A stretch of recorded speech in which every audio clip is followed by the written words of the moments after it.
се плашам за менталното здравје на децата.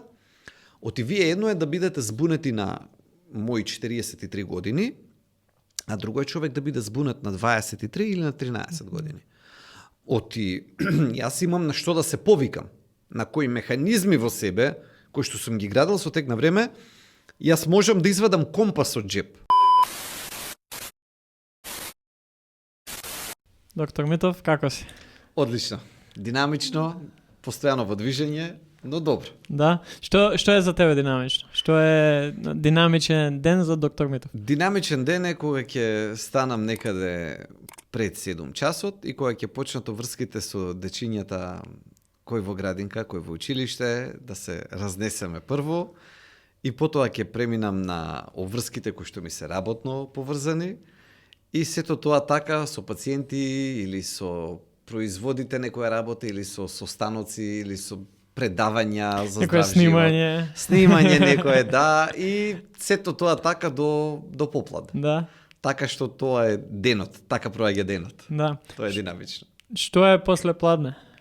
После пладне е нов тип на обврски, или како што велат, тоа е втората работа.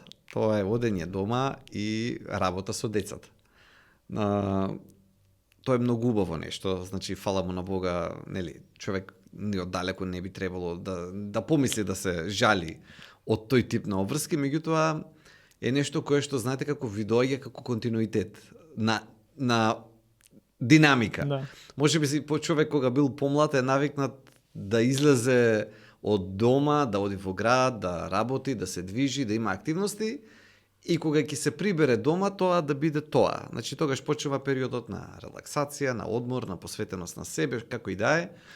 Но кога човек има дечиња, фала му на Бога, повеќе па и 3 дечиња, тогаш доаѓа дома за да премине на другата работа. Значи да продолжи со нив. Оти тие бараат да си играат, бараат поголемите да помогнете со учењето, или некаде треба да се разнесат, да се носат со кола на карате, на пливање, на ова, на она. Сакам да речам, обврските се поделени на обврски на работа, тоа е првиот дел од денот, и вториот дел од денот е обврски дома. И таму некаде, не знам, после 9-9,5 часот е времето за себе. И човек да земе малку здив пред да заспие. Пред да заспие, тоа е тоа. Да. Низ сето тоа, што за тебе представува ментално здравје? Ментално здравје за мене во цела оваа ситуација е човек да го најде својот баланс, значи и како да речам мир во сето тоа. Иако например нели работите однадвор може да бидат динамични, како што кажав, и да има многу обврски, и да човек да мисли сега ова докаде е, тоа докаде е.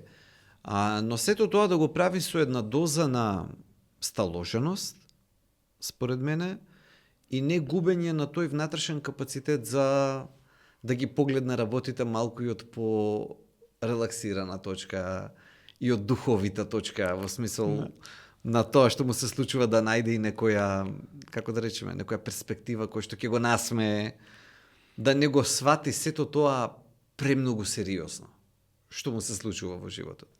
И мислам дека тоа е добро ментално здравје, според мене. Ако низ цел хаос, што го носи современото живење, човек сепак има, знаете ураган како изгледа, нели? Во средината на ураганот има око на ураганот.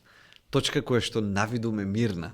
Не е сосема баш така, меѓутоа тоа е добра паралела која што објаснува дека иако работите одоколу може да бидат многу бурни, нели, како што впрочем е еден ураган, но во средината да има сепак една точка на мир, на една сосредоточеност.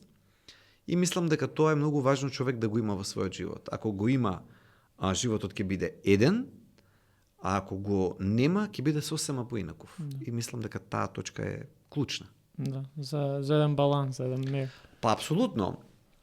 За мене, например, таа точка можам слободно да речам дека е христијанството. Значи, ако го има тој центар во својот живот човекот, тогаш ќе се носи со се што му се случува во животот на еден многу подобар начин. Значи, ќе се носи со сето тоа, но ќе успее да ја види смислата на тие случувања. Значи, ќе успее да ја види смислата која што Бог ја дава во цела таа ситуација. Обратното или спротивното е човек да биде во таква гужва, а при тоа да биде како, тоа не е ни брод, туку како мало ливче или мало бродче кое што го фрлаат брановите. Тогаш мислам дека наоѓањето на центарот и на смислата во животот без таа централна точка е многу потешка. И дека човек така нема да може да се справи. Барем тоа е мојата перспектива. Колку конкретно за тебе ти требаше да доеш до тоа да имаш таа точка, тој некој центар на управување или на баланс кој што ти помага секојдневно низ ураганот, низ бурата да поминеш? Јас имав среќа да бидам изложен на ова што го зборувам многу рано во животот. Значи, јас почнав да учам веронаука на 6 или на 7 години, како дете. И на тие луѓе им е полесно. Значи, кога уште како дете човек ќе биде изложен за нешто кое што како расте човекот, како напредува, така му расте и таа перцепција на тој центар. На тој централен стожер, би рекол, на неговиот живот, така се е многу полесно. Спротивниот пат е човек да помине низ некоја бура, низ некои многу поголеми тешкоти во животот и дури тогаш да свати дека нешто му недостига. Тоа е потешкиот пат, претпоставувам. И верувам дека има и луѓе кои што го праќаат тоа, нели, да го пронајдат Бог во својот живот. Меѓутоа, еве јас би рекол, за среќа јас можев тоа да го имам уште од порано и дека сето тоа кај мене и претпоставувам кај сите еволуира. Со тек на време како да зрееме, нели? Ние сите мислиме дека тоа е некој процес, на почетокот мислиме дека тоа е процес на прва и на втора деценија во животот, но човек како влегува и во третата, и во четвртата, и во петата, не знам за понатаму, ќе видиме, сваќа дека ни оддалеку не завршуваат тие процеси на пронаоѓање на самиот себе си, на откривање на работи. Можеби најважното во сето тоа е дали ќе зачуваме еден млад дух, кој што сака да истражува, или отворен ум, open mind, како што го нарекува тоа на англиски. Дали ќе го зачуваме тој отворен ум и нема да се откажеме од тоа да учиме и да бараме и да проучуваме па и за себе си, па и за се околу нас во животот, или спротивното е дали едноставно ќе речеме тоа е тоа, научив што научив, од тука понатаму сега терам на автопилот. Но тоа е лична одлука, мислам. Да. Дали човек ќе се задоволи со тоа или нема. Да. И мислам дека, барем и за мене, доста помага да имаш таков некој центар на кој што ќе ти помогне. Без разлика тоа дали за тебе христијанството, за мене исто е, да. За други може да представува и друго нешто што е во нивниот центар што им помага да поминуваат низ животот, низ сите околности со кои што се справуваат секојдневно, ама многу важно да се дое до тоа за да продолжиш понатаму. Мислам дека како светот оди напред, како проаѓа време, има едни две карактеристики кои што се многу важни и го објаснуваат начинот на живот, според мене.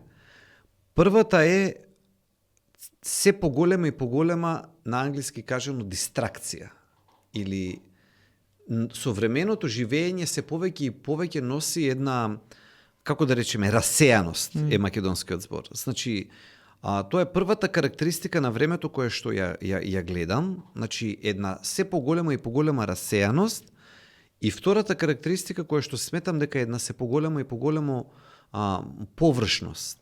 Значи тие се тие две работи кои што ги гледам вака историски и сето тоа ги прави современите времења на живење позбунувачки, многу поконфузни. Мислам дека јас кога бев дете, светот не беше толку збунувачки колку што е сега за децата. Моја претпоставка е тоа, можеби нели. И дека таа карактеристика е како проаѓа времето, за жал, е се повеќе таква, барем за западната цивилизација во која што и ние припаѓаме, дека се повеќе го има тој момент на збунување. И тоа, ај што ние возрастните сме многу често збунети. Туку се плашам за менталното здравје на децата. Оти вие едно е да бидете збунети на мои 43 години, а друго е човек да биде збунет на 23 или на 13 години. Оти, јас имам на што да се повикам, на кои механизми во себе, кои што сум ги градил со тек на време, јас можам да извадам компас од джеп. Да. Ме разбирате? Да. Оти животот ми помогнал да го изградам тој компас или да го најдам, или како и да е, да стасам до него. Но децата, тинеџерите, младите, дечките на 15, 16, 17 до 20 години, таков компас немаат. Просто ти немаат животно искуство да им го даде. Оти не доаѓаат сите работи со ретко која работа доаѓа со упатство во реалниот живот. Значи, да, сега телефони, часовници, такви работи, купени тие има. Да. Ама менуал за работи во животот нема. И јас ги жалам овие нови генерации, бидејќи нивниот свет е позбунувачки од нашиот. Или пак од аспект на дистракција. Да. Еве ги телефоните. Подлесно беше, кога јас бев на 15 годишна возраст или 20-тина, да го одржам вниманието на нешто, отколку што сега технологијата тоа им го прави на децата просто речиси невозможно задржувањето на вниманието. Зошто? Заради тоа што сега има толку технологија која што сама по себе е направена на некој принцип на постојана динамика, на нон-стоп менување, на скроламе надолу и се менува едно, друго, трето, видео, слика, ваква информација, таква информација. И нивните мозоци, сега збориме за ментално здравје, нели? Практично се навикнати да бидат хранети со премногу информации во еден многу краток период. Читав една интересна студија, вели споредуваше живот на современ човек наспроти живот на наш предок кој што живеел во средновековието, во средниот век. И вели дека ние, сега не знам како дошле до тие информации, но вика, тој што информациите ќе ги абсорбира во рок од една година на новости, на случувања, на информации, нашите мозоци тие информации ги примаат во рок од неколку дена. Да. Нема биолошка основа ние да се адаптираме добро на тоа. Значи, истиот мозок е тој. Да. Од пред 300 години и сега. Што се случува уште не знаеме, мислам дека последиците што туку ќе ги видиме. Ние сега веќе гледаме бран на анксиозност, бран на нели кај дечињата, зголемена активност, лутаме, пробуваме да диагностицираме, пристапувајќи можеби малку и претерано медицински, ова е оваа состојба и само нели бараме најдеме која е состојбата па да излепиме етикета, нели? Тоа е пристапот современ на човештвото. Стави му, залепи му на челото, нели? Знаеме каков е, знаеме што е. Не, ме разбирате, или анксиозност, нели? Ама човечката личност е многу побогата од еден термин. Да. Значи, таа анксиозност може да објасни само еден мал аспект од таа личност. Но дека ние со еден лейбл, нели, како што би рекле, со една етикета, дека ќе објасниме едно комплексно битие како што е човекот, се лажеме. Значи, тоа многу се лажеме. Да, само да се навратам на тоа што спомнавте, поготово таа некоја површност. Принципот и на самите социјални медиуми дел од нив се составени по принципот на апарати у казино. Кај што нон-стоп ти се појавува ново и нон-стоп ти имаш потреба од тоа, да добиеш седмица. Знаете како тоа е дизајнирано во смисол на англиски кажано attention grabbers. Да. Значи онака што ќе го фати вниманието. Сега борбата во овој свет е кој на кого ќе успее да му го задржи вниманието, да му го фати, да му го задржи вниманието. Оти тоа после се преведува во влијание, тоа се преведува во финанси, во пари, во обломог, во бла бла бла. Ама првиот момент е тој момент на фаќање на вниманието. 5 секундно видео, 10 секунди да те фати и после сад време ти си уште таму, уште гледаш видео. Точно, но тука има еден друг проблем. Тука има проблемот на скриениот проблем кој што настанува како последица на тоа. според мене, е тоа кратко внимание тука, кратко внимание таму, кратко внимание тому, остава последица на нашиот мозок. Оти Не можеш нашите после да се фокусираш. тоа е тоа. Оти нашите мозоци се врвниот збор на природата за адаптација. Тоа што природата или Бог сакал да го создаде како најдобро нешто за адаптација, го создал во човечкиот мозок. И сега тоа што е наша моќ, тука одеднаш станува наш хендикеп. Да. Зошто? Оти ние се адаптираме на се. И нас ако не ставите во услови како луѓе, во услови на хипервнимание, на 5 секунди тука, 3 секунди таму, нашиот мозок ќе го прифати, ќе ја прифати таа игра. Кои ќе бидат последиците, никој не размислува. Да. Меѓутоа, нашите мозоци нема да се изблокираат, немаат гајлетија со такво нешто 5 секунди таму 5, ама модусот на работа ќе се префрли на тоа. А што правиме ние со 5 секунди внимание? Ништо. Значи, тоа уште го нарекуваат, го сватија сега многу од компаниите, воведен е концептот во Америка, читав и книгата така се вика Deep Work. Да, Кал Ньюпорт. Таа е книгата. И сега знаете како?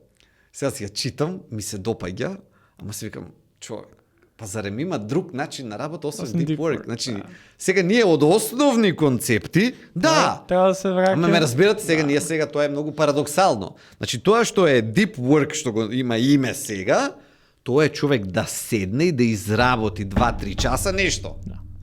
За мене јас не беше, јас сум учел медицина, сум студирал 20 години пред да излезе оваа книга. Сум почнал. Да. И јас ако не сум имал пристап на Deep Work, немало начин да мрднам од мртва точка. Ама сакам да речам, видете го моментот сега.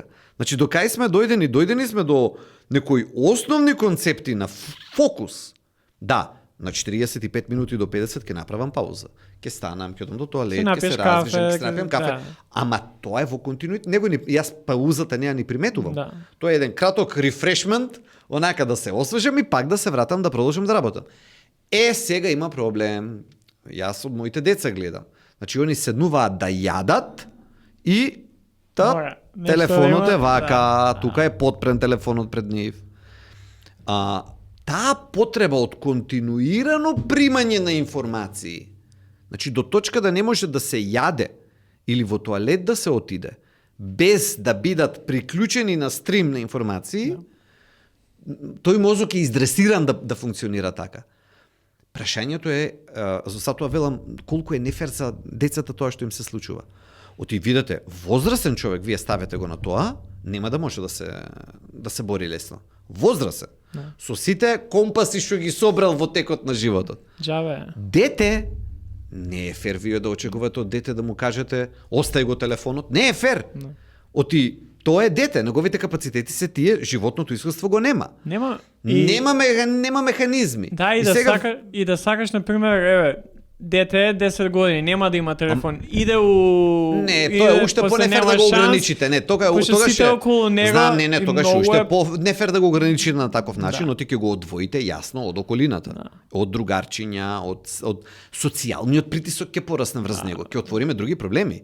Нема да го решиме проблемот со не ти давам телефон. Туку треба да работиме, јас се трудам, воот се трудам да го решавам овој проблем. Порано гледам многу деца како пациенти, со зголемена телесна тежина и се. Порано пред 5 години само. Значи не кој знае колку порано, пред 7 нека се. Порано го поставува прашањето, а колку часа сине или девојче или зависи како кога разговарам, колку часа проаѓа на телефонот. И нели сега фамилијата ќе успееше заедно да дојде до некоја бројка. 1 час, 2 часа. Сега прашувам обратно. Колку часа во денот е без телефон детето? Значи не е логично да го поставам поинако прашањето. И сега кога веќе тука е ситуацијата, како е пристапот мој барем? Нели, може ќе има и други пристапи, јас велам мојот пристап кој е. Тогаш ајде да почнеме да ограничуваме, што им кажувам на родителите. Сето тоа е врзано со менталното здравје. Го тренираме мозокот да се адаптира на лоши, неприродни ситуации и после тоа дете со таков мозок го пуштаме во светот. И сакаме ментално здравје. И нема. Оти не може да се сконцентрира, нека не е учење, нека не е работа, Нека е работа на себе си. Да. Така, и работата на себе си, молитва нека е. Ако не може човек да се сконцентрира и да се одвои од тие други континуирани стримови и да работи со себе и на себе, ни тоа нема да успее. Значи, ние го одзимаме основното, капацитетот на мозокот да држи концентрација вака во линија. И тоа човештвото или не го гледа, или не име гајле. Мислам, не обвинувам никого поединечно, туку зборувам за тие кои што како институции треба да го надгледуваат тоа е препуштено. Тоа е многу работи кои што според мене би требало, не сега да звучи дека тоталитаризам, но многу работи според мене кои што би требало да бидат надгледувани од институции во државата, не се. И се препуштени на пазарот. Например, на што е изложувано едно дете, на што има влијание на врз неговиот мозок технологијата. Тоа ние не треба од реалниот свет да го дознаеме. No. Не, ама и тоа е, као на самиот почеток на социјалните медиуми, мислам дека никој немал воопшто представа дека ќе се дојде до тој степен да ние не може да живееме без нив.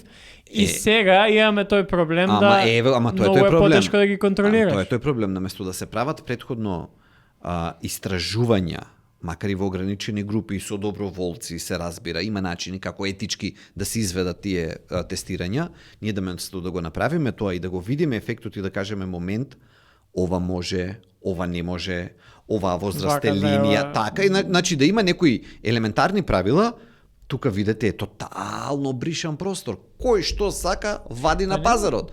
Каква сака апликација, каква сака. И тука никој не надгледува. Впрочем, вториот момент, можеби многу позагрижувачки, е моментот на вештачката интелигенција. Нели сега ние баш го слушав интервјуто на Илон Маск од пред неколку дена. Можеби е недела две старо, не знам точно. Но вели, многу е парадоксално државата да не регулира, во смисол вештачката интелигенција, нешто кое што има потенцијал за да направи големи проблеми на планетата. Колку добро, толку и лошо. И сега тоа, замислете, никој тоа не го надгледува. No. Ниедна институција, ние не можеме да се држиме со институција од 19 век во 21 век.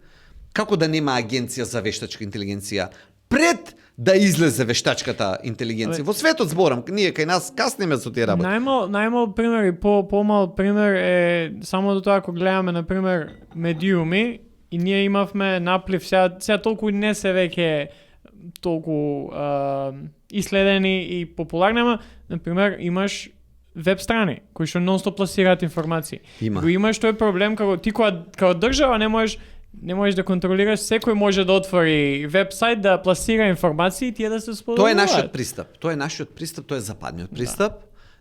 Го немаат сите цивилизации. Оти на планетата Земја нема само западна цивилизација. Ние мислиме дека само таа е. Ние околу нас се врти светот. Така, ние мислиме, меѓутоа има други цивилизации, например кинеската цивилизација, кои што не пристапуваат така лежерно на овие работи и јас не знам кој ќе испадне да биде во право. Времето ќе покаже. Меѓутоа, кој е тој степен на контрола? Не во име на контрола на држава, во име на ментално здравје. На таа тема зборуваме, на идните генерации. Оти на што го изложуваме мозокот на едно дете, треба и тоа како да не биде предмет на сериозна дебата во едно општество. Значи, во општеството на што се изложуваат? Сократ зошто е, нели, убиен, односно самоубиен од наредбата за да се отруе. Заради тоа што, ќе цитирам, нели таа е пресудата, лошо влијание врз новите генерации. Јас не гледам некоја грижа за новите генерации сега вака институционално, нели некој ќе каже можеби му звучи чудно, ама не, стварно не ја гледам грижата. Не го гледам прашањето, ај нека не биде веднаш да се разбереме закони, институции, дебата. Значи, што прават современите технологии, социјалните медиуми на менталното здравје на средношколците, например, на тинејџерите, на возраст од 10 до 15. И тоа некако странична тема, седнале двајца експерти таму некаде во ќош и они се дебатираат и никој ни гледа ни слуша. Току тие прашања државата треба да наоѓа начин како да ги пласира централно и да им става светло, рефлектор врз нив. Сакам да речам, целото тоа што го кажувам денес ми е во правец дека менталното здравје на едно дете не треба да е негов проблем или само на неговите родители. Ние треба да се однесуваме како едно, вака да се изразам, како едно село. Македонија и не е многу поголемо од едно Скопје е едно големо село. кое што сите се грижиме за здравјето на нашите поколенија, на новите генерации. Ме разбирате, таа отуѓеност, тоа збунувачки свет, сите не има зафатено. И сега ние од децата очекуваме да се контролираат, а ние возрастните неа ни поставуваме темата правилно и не правиме постапки општествено како на тие деца да им олесниме кои програми во основно школо, кои програми во средно школо, кои програми во факултет, прво. Второ, има ли соодветно образовани психолози детски? Колку се на број? Да. Имаме недостаток? Имаме. Ајде програма за дополнително образование на такви кадри да работат. Второ. Трето. Има ли план за работа за дестигматизација на менталното здравје? Уште Македонија мака мачи со тоа. На тој план. Четврто. Работиме ли на програми за така наречени soft skills, односно нели тие вештини на живот, Да. впрочем, како децата да им помогнеме да се справуваат со стресни ситуации, со оценките, со меѓусебното однесување. Ние чекаме да ескалира нешто, некое насилство, па да видиме некое видео, па леле што се случува, а тоа да ни се случува пред нос години наназад. И сега дур видеото не извадило на површина нешто, а тоа течело 5, 10, 15 години.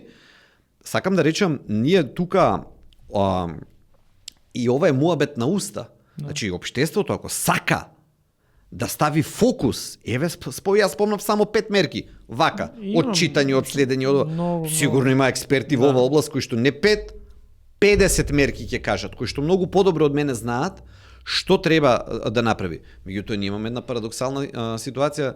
Ние, кај нас, Министерството за образование, овие теми треба и тоа како да ги обработува? Мислам, дури ми е сулудо да не ги обработува. И тоа не тук таму некој семинар, туку суштински, централно. Значи, сакам да речам дека општествениот и институционалниот пристап мора да одговори на големите предизвици кои што денеска едно дете или еден млад човек е исправен пред нив. За жал кај нас уште има таа изрек, например, ние лекуваме последици, а не ги гледаме причините за тие последици. Тоа е моето, Што е, впрочем, тоа е мојот слоган. Јас И- го сакам тоа. Дали тоа е таа насоченост кон последиците, ама знаете како?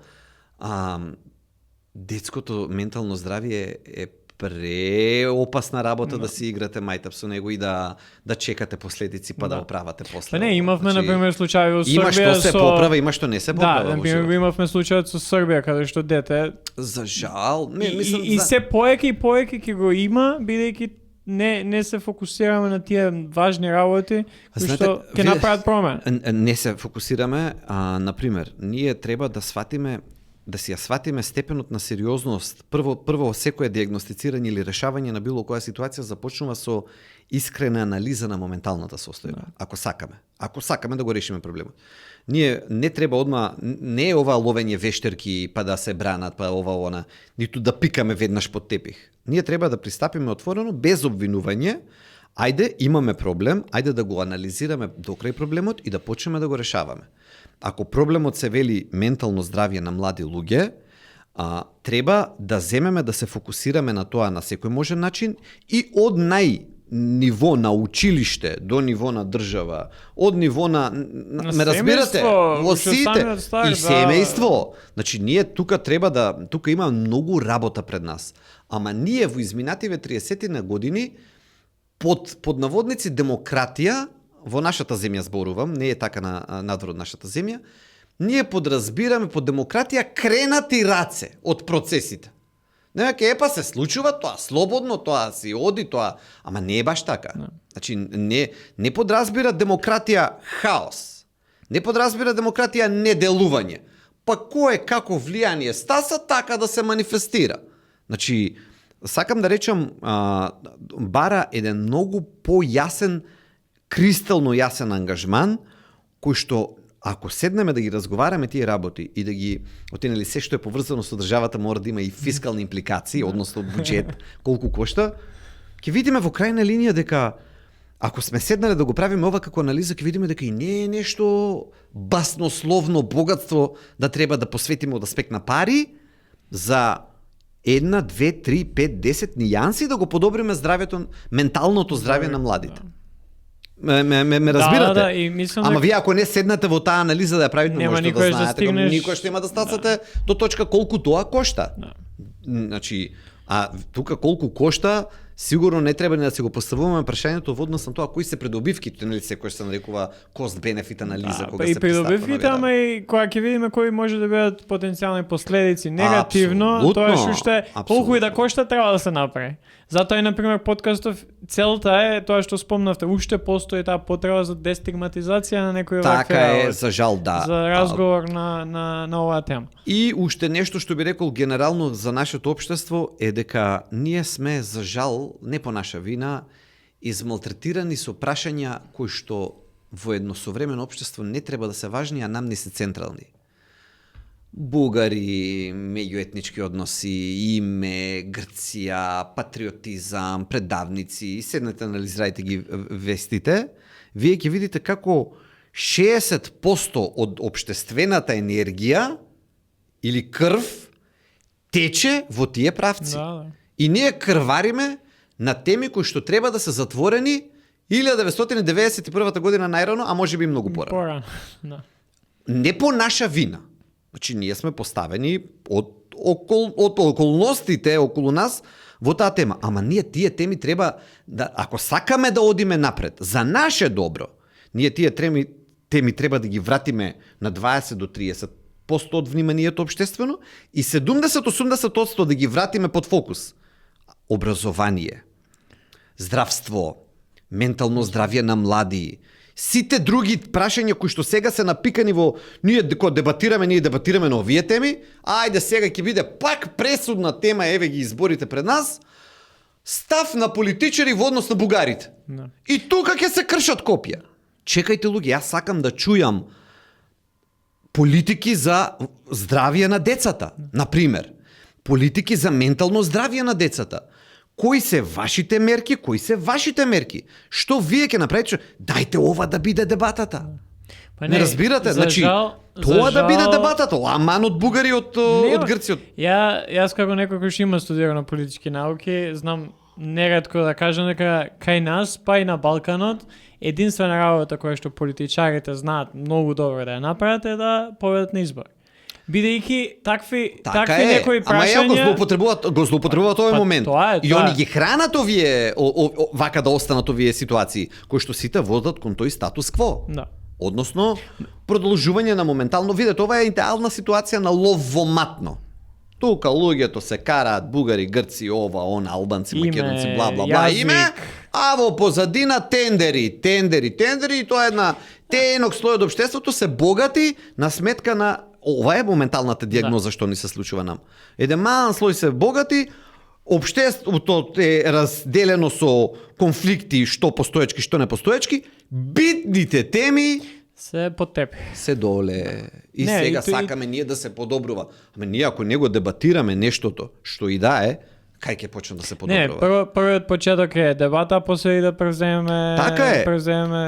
Например, После јас, тоа. еве, здравството ми е поблиско од овие теми и можам да зборувам. Да. Например, вие кога сте слушнале сега да се дебатира колку се долги листите на чекање во државата во различни специјалности.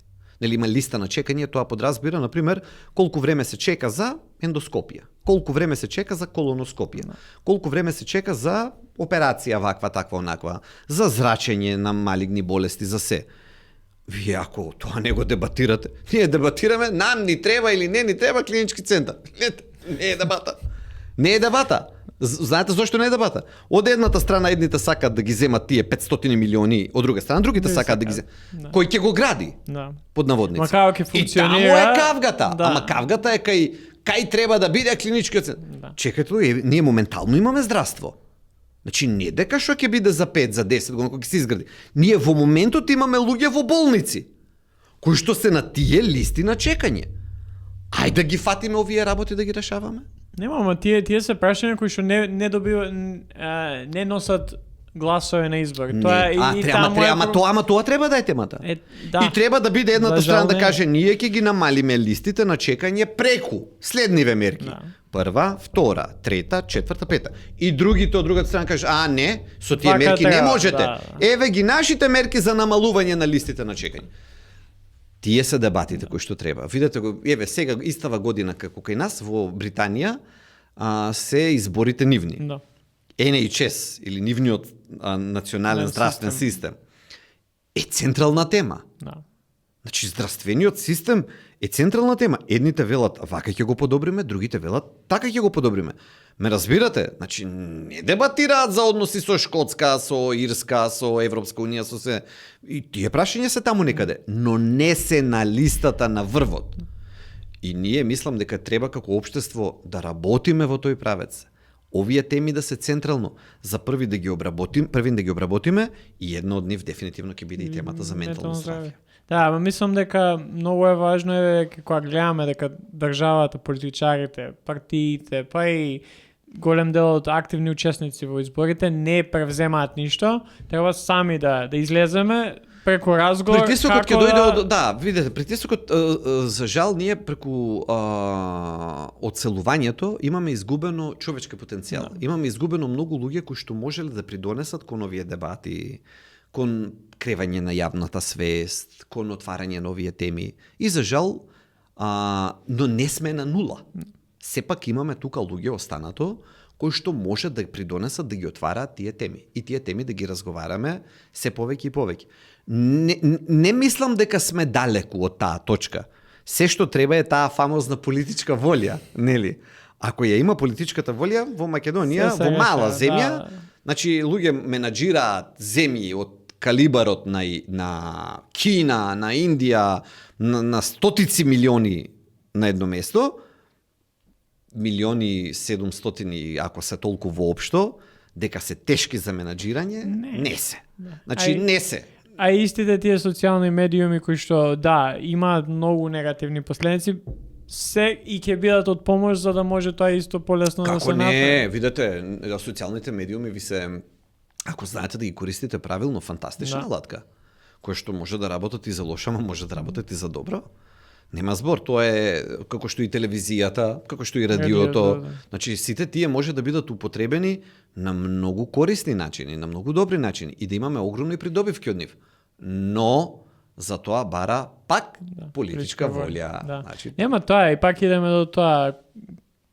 Кај нас се знае како се победува на избори, а што победува на избори, што носи гласове, за жал. Се надевам дека ќе се подобрат наскоро. Се надевам дека наскоро ќе се подобрат работите. Јас сум оптимист вечно и се надевам дека ќе видиме ситуација на подобрување. Да. Сакам на кратко чисто да направиме една паралела помеѓу тој некој животен стил, здрав животен стил и што тоа прво, што тоа значи? Дали е тоа само не знам, физичка активност, дали е дали има социјален аспект и се друго, и како тоа влијае врз менталното здравје и како тоа влијае врз менталното здравје кај младите.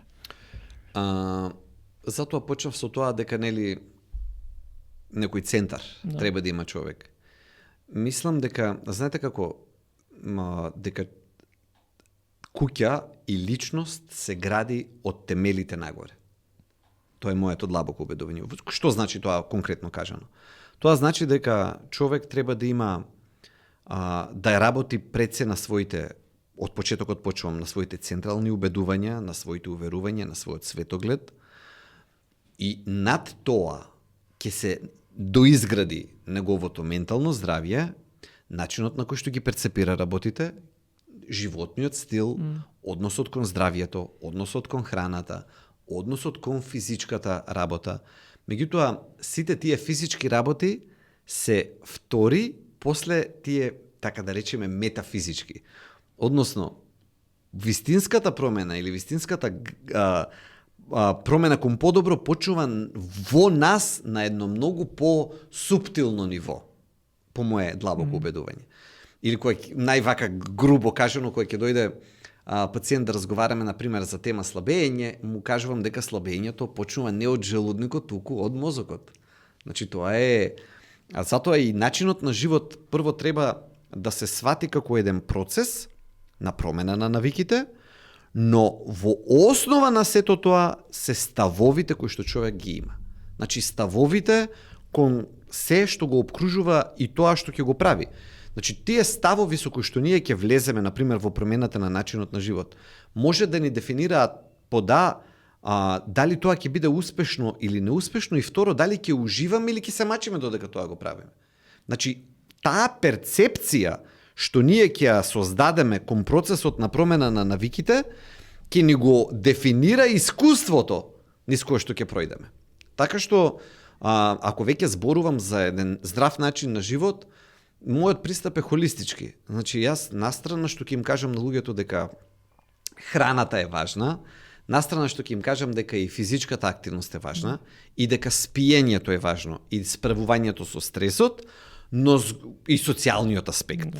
Но згора на сите овие 5 аспекти е како човек одвнатре, како се третира самиот себе си и како самиот ќе гледа одвнатре надвор кон сите овие процеси што му се случуваат. Ако зборуваме за ментално здравје, ме разбирате, не можеме да почнеме од крајот. Ќе придонесат и тие сами по себе за подобро ментално здравје, но нема да направат промена ако не пристапиме холистички, целосно. Па тоа е таа вистинска промена, тоа уште на почеток кога спомнавте, има површност, како доаѓаме до таа некоја вистинска, суштинска промена кај една личност. Затоа и ги кажав тие работи дека треба да сватиме дека многу е тешко кога човек е, знаете како ние сме како сега, ако го една река што тече, бурна, современото живење. И ако човек е во реката, а е парче што плива на нејзе, не може лесно да се одвои, да разбере, да свати што се случува. Треба да скокне малку на брегот и да ја види таа река од барем мала перспектива, малку да одзумира, така да речеме, за да може да свати што се случува и да почне да се ориентира во простор и во време. Истото тоа ни е важно и за нашиот живот. Ако не успееме малку на моменти да се оддалечиме, да одзумираме, да погледнеме од повисоко, да ги перцепираме ние пак ќе се спуштиме на оперативно ниво, да превземеме, да работиме конкретно нешто, но тука е важно постојано ние да имаме тој капацитет и од далеку и од блиско да ги гледаме работите. Ако погледнеме од далеку, ќе ги видиме тие работи што ги спомнавме сега, односно тој збунувачки свет, збунувачкиот карактер на овој свет е една негова работа што треба да ја разбереме. Површноста, динамичноста, брзото скролање е втората, третата работа што треба. И сега ние кога веќе ја знаеме дека сме во таква ситуација, тоа ќе не спреми да се однесуваме поинаку, да се подготвиме, да се адаптираме. Ме разбирате, но ние ако не сме свесни дека ова е конфузен свет, дека е површен свет, дека ние нема да можеме правилно да навигираме за да се снајдеме во таа ситуација. Затоа е важно да го разбереме контекстот прво во кој што живееме и потоа да можеме правилно да се адаптираме. Оти контекстот е пресуден во се. А ако сакаме да промениме начин на живот, да зумирам индивидуално, ако сакам да го сменам начинот на живот, јас морам да го анализирам мојот контекст непосредно. Јас морам да видам има ли работи што ме прават нервозен, има ли нешто што ме вади од такт, има ли нешто што толку ми ја одзема менталната енергија да јас не можам да се сконцентрирам на промена на храната. Затоа велам прво 360 степени погледнуваме околу себе, го анализираме својот контекст. А потоа, врз база на таа ситуација, ние можеме адекватно да изреагираме. Но ако ние сме глуви и слепи за контекстот во кој што живееме, ќе правиме грешки. Ќе правиме грешки и ќе се враќаме од почеток. Затоа контекстот на што се случува околу мене е многу важен во секој момент. И тоа е многу важно, бидејќи секојаш, барем јас гледам и за мене и за луѓе кои што ги познавам, пробуваме, например, ќе пробаш да смениш некоја работа, ама бидејќи не знам, не ја третираш она вистинска работа што треба да третираш, а тоа да се запознаеш себе си, да видиш што и како, и кога еднаш ќе пробаш и нема да успееш, кога втор пат може ќе пробаш нешто и нема да успееш, после тоа се откажеш. Ама наместо тоа, ако ние го сваќаме контекстот и се сваќаме себе си во тој даден контекст, ние ќе можеме да се предвидиме себе си во следната ситуација и да се подготвиме. Например, јас знам дека во тој контекст со тие другари се расположувам и пијам. Да. Пример. Една ситуација. Сега, јас додека не сум ставен во тој контекст, не сме излегле заедно и не почела вечерта и не сум тргнал со алкохолот, тука е моментот кога јас ќе ја донесам одлуката. Момент. Тоа добро е за мене или не е? Оти не можете да делувате кога веќе ќе се донесете во таа ситуација. Односно, капацитетот да се извадите е минимален. Многу тежко. Веројатноста е речиси нула. Туку во ситуација јас кога веќе, затоа велам да го сватиме контекстот и своето однесување во него. И ако јас разбирам дека во тој контекст јас ќе паднам на тестот, јас ќе гледам или да не се појавам во тој контекст воопшто, да не едноставно да го избегнам, или да ги изменам работите визави од старт, да се поставам поинаку за да не се подпаднам повторно на ист начин. Сакам да речам, има нели интервали, има кога се случуваат нештата и период помеѓу нив. Во интервалот додека се случува нештото, моќта да се спасиме, ако го зборувам тоа од христијанска гледна точка, да се спасиме од гревот, ако се изложуваме непосредно на него, е многу помала во тие моменти. Да. Ме разбирате? Да. Значи, зборуваме за било кое под наводници искушение. Јас ако се ставам во непосредна средина, да сум жртва на тоа искушение, да се однесам во тие услови, веројатноста дека нема да се изборам е огромна. Да. Значи, ама затоа јас имам периоди измеѓу две такви ситуации, кога ќе седнам и ќе размислам и ќе кажам wait a minute, значи, чекај малку сега. Да. Тоа е учењето од ситуациите. Има вика, кога бев во Америка, имаше едно многу убаво предавање, првиот пат, 2014 година, вели во Вашингтон, вика sin is blind, или гревот е слеп. Во смисол, не ги гледаме работите кога ни се случуваат, просто не можеме ни да ги видиме. И тоа е тоа во дадениот контекст дека искушението ќе не совлада.